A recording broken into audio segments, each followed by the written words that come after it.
Hello friend, welcome to my YouTube channel. आज मैं आपके लिए क्लास 9 एनसीईआरटी में चैप्टर 8 का एक थ्योरम लेके आया हूँ जो कि इस प्रकार है। The diagonals of a parallelogram bisect each other. ये पैरेललोग्राम की प्रॉपर्टी होती है कि इसके जो डायगोनल्स होते हैं जैसे कि AC और BD जो एक दूसरे को बाइसेक्ट कर रहे हैं। यही हमें प्रूव करना है कि AO यानी OA OC equal to OC और OB इक्वल टू OD, ये हमें प्रूव करना है कि ये बाइसेक्ट ईच अदर हैं। Okay, now start. We can write here to prove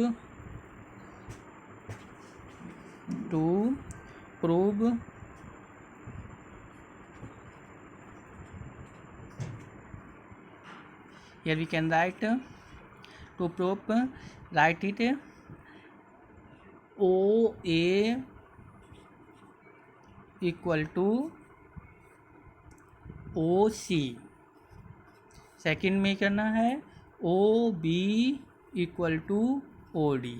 ये हमें प्रूव करना है कि इसके जो डायगोनल OA OC की इक्वल है, OB OD की इक्वल है। ओके, नाउ नेक्स्ट अब we are going to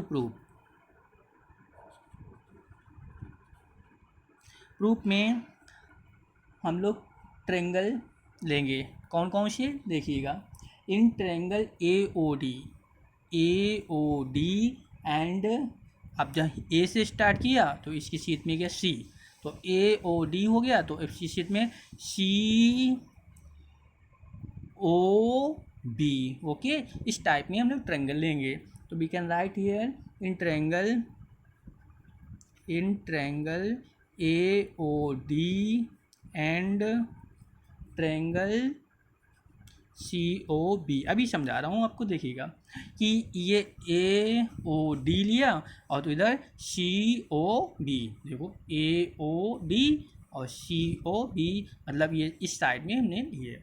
okay, अब क्या करेंगे इसमें कि हम लोग देख रहे हैं कि ADO फिगर में देखना, ADO ये वाला, ये एंगल D एंगल और C एंगल, क्या कौन से एंगल लग रहे हैं देखने से आप लोगों को पता चल गया कौन से एंगल D और B अल्टरनेट एंगल हैं। तो हम पूरे लिखेंगे एंगल ADO और एंगल CBO कौन से एंगल हो गए, अल्टरनेट एंगल। तो हम राइट कर सकते हैं, क्यों, क्योंकि वह हमने AOD और COB लिखा, तो इन्हीं दोनों से हम भाई ट्रायंगल से लिखेंगे।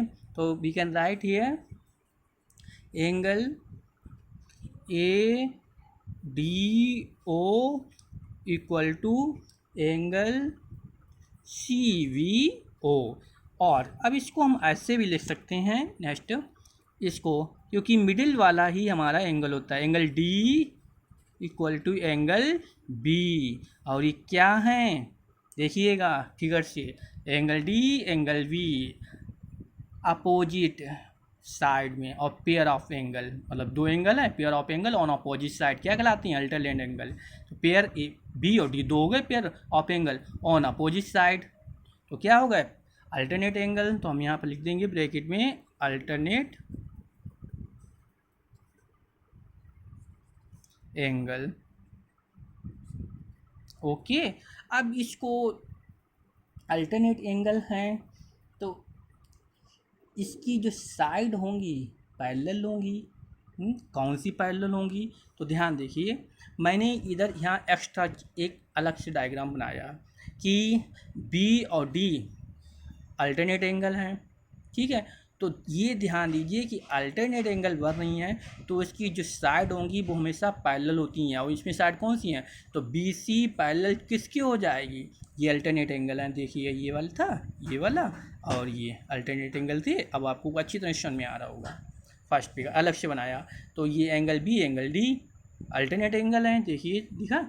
अब नेक्स्ट तो BC पैरेलल AD के हुई नहीं, तो रखेंगे BC पैरेलल AD। तो यहाँ पर रीजन भी लिख सकते हैं कि BC पैरेलल सिंस, यहाँ पर सिंस BC पैरेलल AD हो गई। अब एंड, अब देखिएगा जो B C parallel A D है, तो इस फिगर में, इस डायग्राम में बी डी क्या है, बी डी क्या है, ट्रांसवर्सल। ओके, तो हम लिख सकते हैं and V D is transversal. Okay, समझ में आ रहा होगा थोड़ा सा, ट्रांसवर्सल,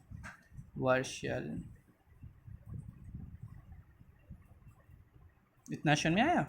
अब नेक्स्ट आगे बढ़ रहे हैं हम लोग। एंगल, ध्यान देना दस, angle D A O, D, अब हम दूसरे के बारे में बात करें, ध्यान रखना, ये वाला एंगल ए और एंगल सी, देखो ये भी क्या है, अल्टरनेट एंगल है, तो हम इसको पूरे तीनों में लेंगे, तो angle D A O, okay, और डी ए ओ भाई किसके बराबर, सी आ रहा है, और सी आ रहा है तो एंगल बी सी ओ हो गया। तो जो ये वाला एंगल ए है सी के इक्वल हुआ, अल्टरनेट हो गया, तो तीनों में लिख सकते, तीनों लेके साइड, तो तीनों में हम लिख सकते हैं angle D A O equal to angle B C O. Okay, और इसको और करके लिख सकते हैं कि एंगल ए बीच वाला एंगल होता है man, angle A equal to angle C, और ये क्या है, अल्टरनेट एंगल। समझ में आ रहा होगा, अल्टरनेट एंगल अच्छी तरह समझ में आ गया होगा। अब देखिएगा, इतना तो हम लोगों ने कर लिया, तो जैसे हमने इसमें लिखा था कि ये इसके B C parallel A D के और बी डी ट्रांसवर्सल, तो इसके लिए भी मैंने आपसे अलग अलग एक फिगर बनाया है। तो देखिए, अलग एक फिगर बनाया है, फिगर में देखिए ए और सी पैरेलल, तो हमने लिखा ए जो एंगल है और एंगल सी के इक्वल है, और अब अच्छी तरह ही है कि भाई pair of angle on opposite side, opposite side में देखिए पेयर ऑफ एंगल है, कौन से हो गए भाई, अल्टरनेट एंगल हो गए, अच्छी तरह है, तो हमने लिख लिया अल्टरनेट एंगल। अच्छा, अल्टरनेट एंगल हो गए, तो इसकी पैरेलल साइड कौन सी हुई, देखो अलग डायग्राम से पता चल गया कि B C parallel A D, इसके पैरेलल साइड कौन सी हुई, B C parallel A D के, तो इसमें तो भाई B C parallel A D वो तो दोनों में सेम है, लेकिन ट्रांसवर्सल अलग है, ए सी देखिए इसमें ए सी है उसमें बी डी है, तो हम लिख सकते हैं नेक्स्ट कि B C parallel A D, bracket में राइट कर दो, B C parallel A D तो सेम है, लेकिन ट्रांसवर्सल अलग है, क्या है ट्रांसवर्सल, ए सी, तो we can write A C is transversal. Okay, next, अब B C parallel A D के हैं, तो आप अच्छी तरह जानती हो कि B C parallel A D है, तो जो पैरेलल लाइन होती हैं वो इक्वल भी होती हैं। ओके, तो हम राइट कर सकते हैं, देखिए दोनों में B C parallel A D, B C parallel A D, तो हम ये राइट कर सकते हैं कि A D equal to B C. Okay, opposite side of parallelogram A B C D are equal, अच्छी तरह जानते हो ये पैरेललोग्राम, अगर साइड पैरेलल है तो इक्वल जरूर होंगी। ओके, नेक्स्ट, इतना राइट कर दिया कि opposite side of parallelogram A B C D are equal. अब क्या करना है कि भाई इतना कर दिया है, तो आप अच्छी तरह जानती हो कि आप कौन सी क्राइटेरिया लग रही है इसमें, ये लग रहा है कि क्या लग रहा है कि जो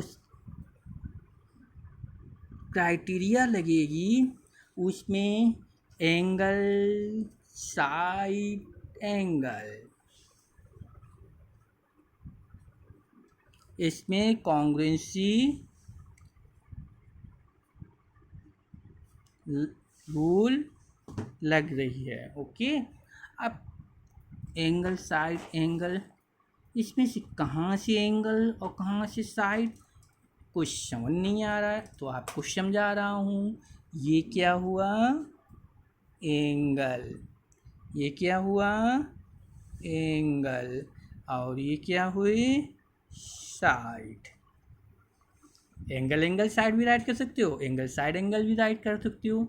जब भाई क्राइटेरिया लग गई है तो आप अच्छी तरह जानती हो कि अब क्या है कि इसमें से जो ट्रायंगल होंगे कॉन्ग्रेंट होंगे। ओके, तो वी कैन राइट जो हमने ट्रायंगल लिए थे वो क्या हो जाएंगे अब कॉन्ग्रेंट। स्टार्टिंग में ये भी ध्यान रखिएगा, जो भी ट्रायंगल लेंगे उसमें क्राइटेरिया लग जाए तो जो ऊपर के ट्रायंगल लेते हैं वो हमेशा कॉन्ग्रेंट हो जाती हैं। So triangle A O D congruent, triangle C O B. अब जब कॉन्ग्रेंट हैं तो आपको अच्छी तरह मालूम है कि कॉन्ग्रेंट रूल्स क्या कहते हैं। When two triangle are congruent तो इस करस्पॉन्डिंग पार्ट आर इक्वल, चाहे वो एंगल हो चाहे साइड हो। ओके, अब देखो क्या किया, हमने देखा कि डी बी के इक्वल था, तो अब हमने एक यहाँ से एंगल डी बी के इक्वल है, देख लो फिगर में तो मिल जाए डी बी के इक्वल होगा श्योरली। अभी हमने प्रूव किया तो जो देखो डी बी के इक्वल है, फिगर में देख लो डी बी के इक्वल है। ओके, अब इसमें से क्या करेंगे तो अच्छी तरह याद है कि when two triangle are congruent तो किस करस्पॉन्डिंग पार्ट इक्वल, अब डी को हटाया बी को हटाया बचा क्या ओ ए, इधर तो इधर बी को हटाया तो बचा क्या इक्वल टू ओ सी, देखो दोनों इक्वल हो गए। ओके, अच्छी तरह समझ में आ रहा है। आप नेक्स्ट ए ओ डी में और सी में जैसा ये इक्वल हो गया, इक्वल हो गया। नेक्स्ट सिमिलरली इसी प्रकार